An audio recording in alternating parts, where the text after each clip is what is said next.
नमस्कार, मी पूजा पवार माझ्या मराठी व्लॉग चॅनलवर आपलं स्वागत करत आहे. श्री स्वामी समर्थ. तर अधिक मास ज्याला धोंड्याचा महिना म्हणून ओळखला जातो, हा धोंड्याचा महिना कधीपासून सुरू होतोय पर्यंत आहे. या महिन्यात जावयाला वाण दिलं जातं. ते वाण काय द्यावं, कसं द्यावं, जावयाला वाण का देतात, महिन्यामध्ये सुवासिनी महिला पायांमध्ये जोडवी बदलतात, तर ते का बदलतात, यामागे काय शास्त्र आहे. अधिक मासाविषयी बरीचशी माहिती, महत्त्व, कथा, इतिहास तुम्हाला या व्हिडिओतून पाहायला मिळेल. त्यासाठी व्हिडिओ शेवटपर्यंत नक्की बघा. नवीन असाल तर सबस्क्राईब करा. तर हिंदू संस्कृतीत परंपरेत प्रत्येक नात्याला मानाने वागवलं जातं, जेणेकरून आपसुकच ऋणानुबंध दृढ होतात. अधिक मासामध्ये असंच एक हळूवार नातं म्हणजे सासू सासऱ्यांचं आणि जावयाचे. आपल्या मुलीला सासरच्या वातावरणात प्रेमाने सांभाळून घेणारा जावई हा मुलीच्या मातेपित्यास नारायण समान भासू लागतो. म्हणून पुरुषोत्तम मासात जावयाचा मान म्हणून त्याला वाण दिलं जातं. जावयाला वाण काय द्यावं. अधिक मासातील प्रत्येक दिवस हा शुभ असतो. देखील जावयाच्या सवडीने त्याला घरी बोलावून त्याचा सागर संगीत सत्कार केला जातो. अलीकडे तर थाटामाटात पाहुणचार करण्याची प्रथा चालू झाली आहे.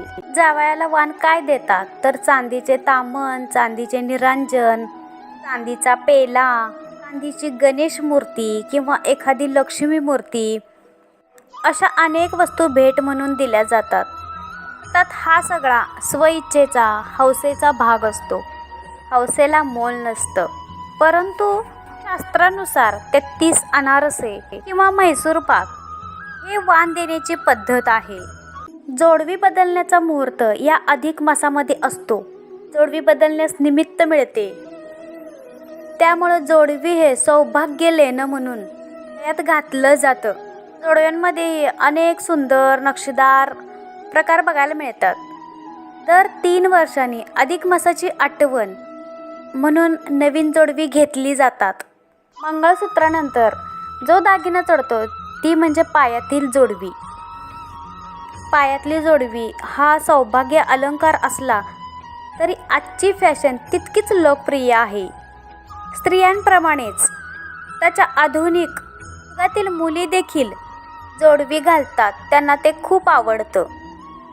आज अनेक जणी फॅशन म्हणून सौभाग्य अलंकार नाजूक का होईना आवर्जून वापरतात. लग्नावेळी स्त्रियांच्या पायाच्या बोटामध्ये पहिला अलंकार चढतो तो जोडवी.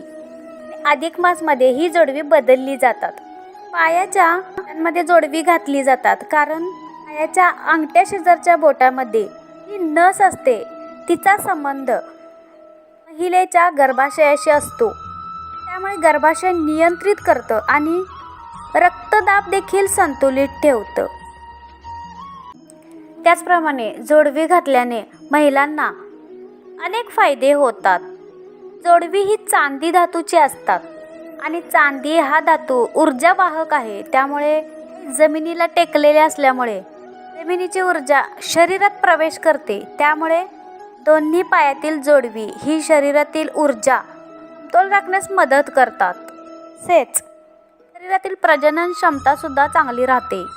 हृदयाची गती नियंत्रित करण्यासाठी जोडवी उपयुक्त आहेत. जोडवी घातल्याने थायरॉइडचा धोका कमी असतो.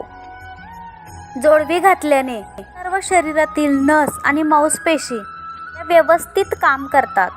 दोन्ही पायात जोडवी घातल्याने ऊर्जाचे प्रमाण व्यवस्थित राहते. मराठवाडा आणि पश्चिम महाराष्ट्राच्या सह अशा अनेक ठिकाणी अधिक मासाला धोंड्याचा महिना म्हटला जातो. नियमित सुरू असलेल्या कालगणनेत आडमाठासारखा मध्येच आलेल्या दगडासारखा म्हणजेच धोंड्यासारखा आलेला महिना धोंड्याचा महिना असंही एक मत आहे. मात्र धोंडा आणि अधिक मास यांना जोडणारा एक खाद्यपदार्थ त्याला धोंडा असं म्हणलं जातं. नागपंचमीला पुरण घालून चौकोनी पदार्थ केला जातो, त्याला दिंड म्हणतात.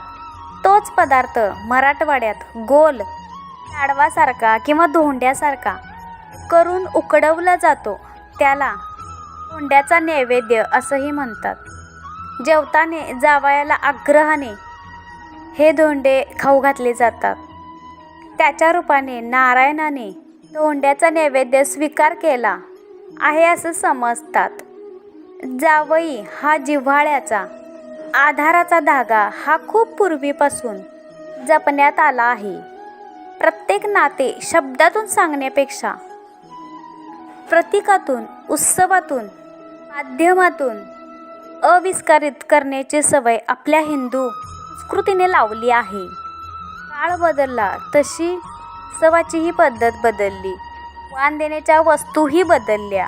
तर परंपरेची साखळी अतूट राहिल्यामुळे नात्यामध्ये उघडलेले अवघडपण हळूहळू दूर होऊ लागले.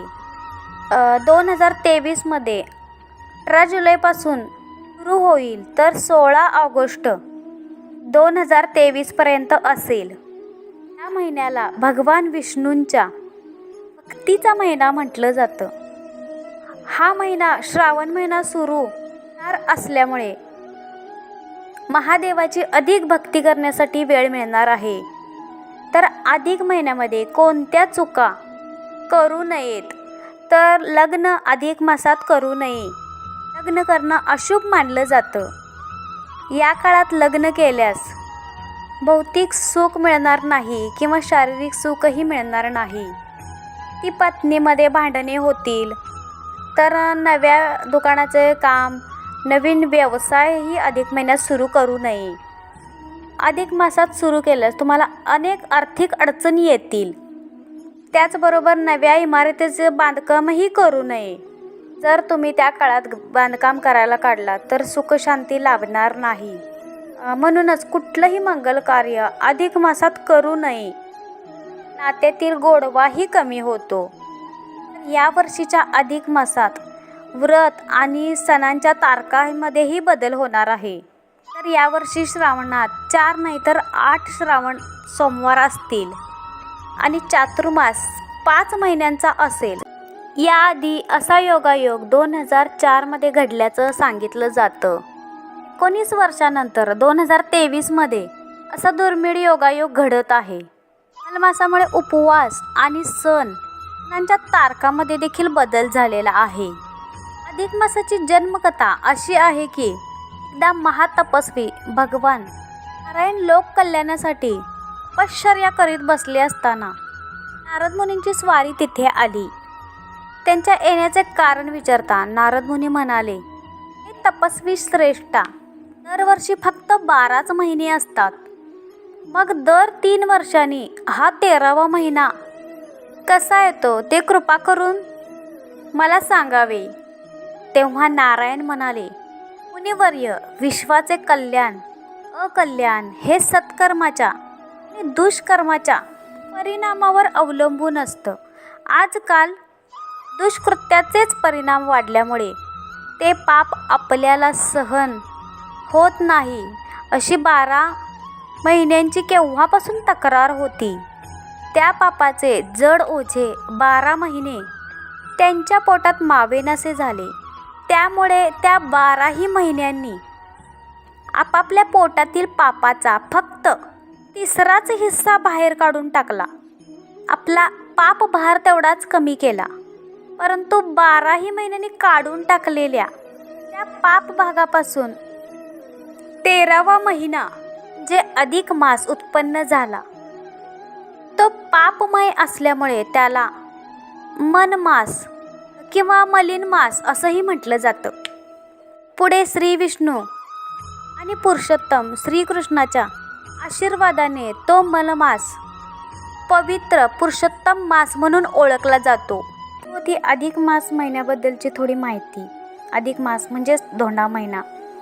ही माहिती तुम्हाला आवडली असेल तर प्लीज सबस्क्राईब करा. श्री स्वामी समर्थ.